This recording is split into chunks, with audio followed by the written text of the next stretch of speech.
Fructine comprimée à sucer est indiqué dans le traitement de la constipation occasionnelle.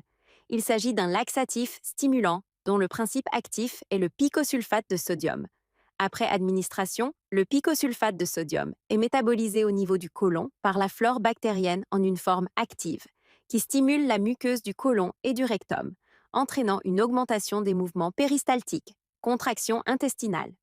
Par ailleurs, il augmente la sécrétion d'eau et de potassium. Cela conduit à une augmentation de la teneur en eau dans l'intestin, ce qui ramollit les selles et facilite leur évacuation. Fructine est réservée à l'adulte et à l'adolescent de plus de 12 ans. La posologie recommandée est d'un comprimé pouvant être porté à 2 comprimés si nécessaire, à sucer ou à croquer, soit le soir au coucher, soit éventuellement le matin. Le traitement doit être de courte durée, 8 à 10 jours maximum.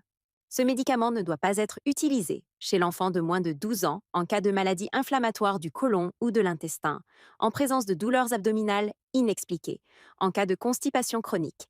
Il est conseillé en cas de constipation occasionnelle d'augmenter votre consommation d'eau et de jus de fruits, ainsi que vos apports alimentaires en produits d'origine végétale, légumes verts, pain complet, fruits, de mettre du son dans votre alimentation.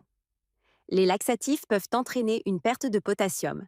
Leur association avec certains médicaments, notamment diurétiques ou traitements cardiaques, doit être prudente.